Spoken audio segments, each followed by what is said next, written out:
jungle.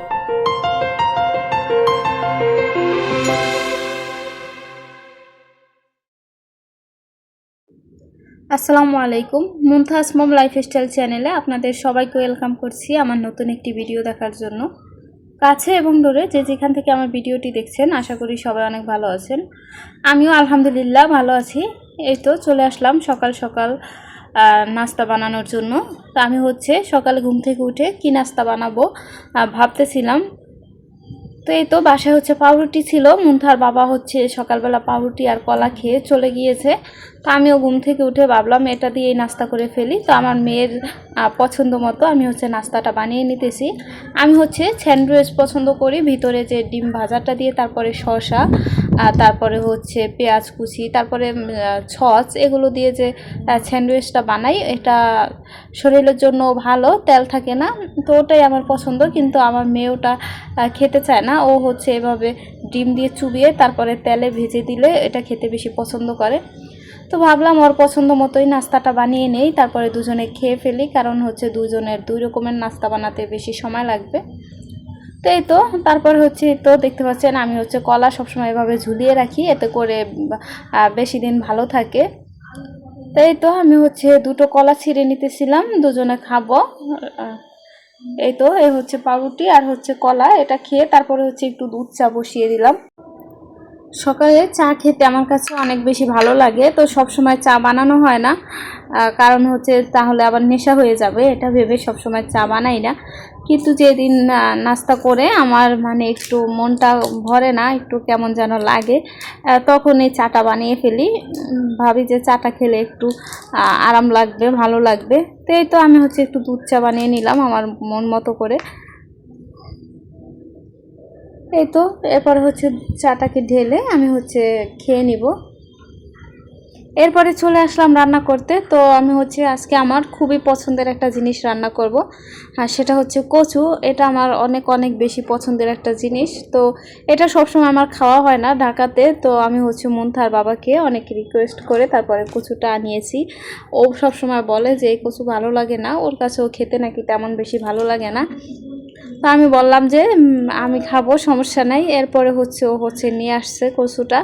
তো আমার অনেক দিন একটা না মাছ রান্না করতে করতে কেন জানি ভালো লাগে না, আর মাংসের আইটেম যাই রান্না করি না কেন আমি তাহলে ভাত খেতে পারি না। ওই দিন আমি মাংস দিয়ে শুধুমাত্র রুটিটাই বেশি পছন্দ করি, ভাত দিয়ে কেন জানি খেতে পারি না। আমার মশলার গন্ধটা ভাতের সাথে ভালো লাগে না।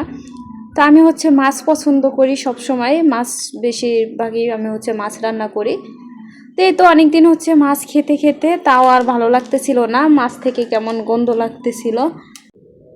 ঢাকার মাছ আমার এমনি তো তেমন পছন্দ না, যতই ফ্রেশ মাছই আনুক না কেন একটু হালকা কেমন একটু গন্ধে একটা আষ্টে গন্ধ আসে, যেটা আমার কাছে ভালো লাগে না।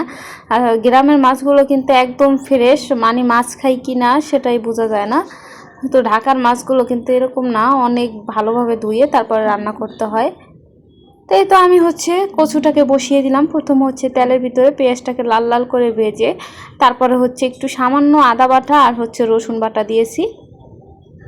এরপর একে একে হলুদ মরিচ দিয়ে তারপর মশলাটাকে ভালো করে নেড়ে চেড়ে কষিয়ে নিব।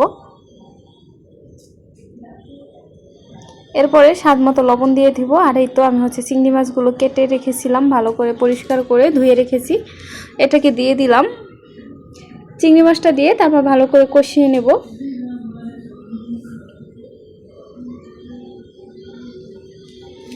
এরপরে এই তো আমি ভাপ দিয়ে রেখেছিলাম যে কচুটা একটু সিদ্ধ করে পানিটা ফেলে দিয়েছি, এতে করে কষটা চলে যাবে। আর যদি এই কচুটা অবশ্য গলা চুলকায় না, যদি গলা চুলকানোর কোনো একটু ভাবও থাকে সেটাও চলে যাবে, এই জন্য সিদ্ধ করে রেখেছিলাম। এটাকে দিয়ে একদম ভালো করে অনেক সময় নিয়ে আমি কষিয়েছি, কচুটা একদম কষানোর ভিতরেই একদম সিদ্ধ করে ফেলেছি। এরপরে পরিমাণ মতো পানি দিয়ে দিলাম। পানি দিয়ে এরপরে এখন আমি রান্নাটা করে নেব।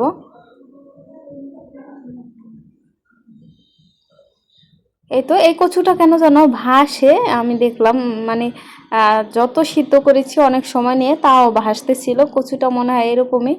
এরপরে এই তো আমি কচুটাকে আলাদা একটা পাত্রে বেড়ে নিলাম। এই তো অনেক অনেক মজা হয়েছিল কচুটা। আমি হচ্ছে এটা দিয়ে অনেকগুলো ভাত খেয়ে ফেলেছি। এরপর আরও রান্না করেছিলাম হচ্ছে পাতলা ডাল, এগুলো আর ভিডিও করিনি। আর করেছি হচ্ছে আলু ভর্তা।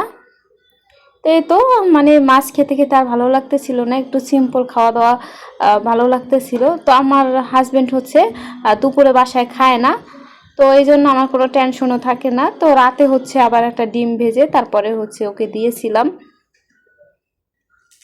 এই তো আমি হচ্ছে যাই রান্না করি না কেন আমার কোনো টেনশন থাকে না। আমি যদি একটা ডিম ভেজেও খেয়ে ফেলি, রান্না নাও করি, তাও আমার টেনশন নেই, কারণ আমি একা। আমার হাজব্যান্ডও দুপুরে খায় না, ও হচ্ছে সকালে নাস্তা করে চলে যায়, আবার একবারে রাতে আসে। এই তো এই জন্য আমার কোনো টেনশন থাকে না কখনোই, আমি যাই রান্না করি না কেন। আমার মানে যাদের হাজব্যান্ড দুপুরে খেতে আসে তাদের কিন্তু একটা টেনশন থাকে, তারপরে তাড়াতাড়ি রান্না করার একটা টেনশন থাকে। আমার এগুলো কিছুই থাকে না, আমি সব সময় আস্তে আস্তে রান্না করি, ধৈর্য সহকারে রান্না করি, যখন যেভাবে ভালো লাগে ওভাবেই রান্নাটা করি। শুধু ও রাতে আসে, রাতেও এমনিতেও ভাত বেশি খায় না, এই জন্য আরও বেশি টেনশন থাকে না। কারণ দুপুরেও যেই পরিমাণে খাবার খায়, রাতেও হচ্ছে খাবার কম খায়। রাতে বলে যে খাবার বেশি খাওয়া ভালো না, ও হচ্ছে একদম পরিমাণে কম খায়, এই জন্য তাও যা দেই তাও খায়। ও কখনো বলে না এটা রান্না করেছো কেন, ওটা রান্না করেছো কেন। আমি যা দিয়ে ওকে খাবার দেই ও তাই দিয়ে খায়, কখনো কোনো কমপ্লেন করে না। এই জিনিসটা আমার অনেক ভালো লাগে। এই তো বিকেলবেলা একটু বাইরে বের হয়েছি, আমার মেয়ে হচ্ছে ঘুম থেকে আজকে উঠে গিয়েছে, বলতেছে বাইরে যাবে। তো ওকে নিয়ে একটু হাঁটতেছিলাম গলিতে গলিতে। এই তো তো হাঁটতে হাঁটতে এই তো অনেক দূরে গিয়েছে, গিয়ে দেখি ভালোই শাক পাতা হয়ে আছে, অনেক কিছু সবুজ, দেখতে ভালোই লাগতেছিল। তো এই তো ঘুরে ঘুরে দেখতেছিলাম, অনেক মেঘ করছিল, তারপর আবার পুরি কিনে নিয়ে বাসায় চলে আসলাম। তো এই তো আমরা হচ্ছে এখন পুরি খাবো। আজকের ভিডিওটা এই পর্যন্তই, আল্লাহ হাফেজ।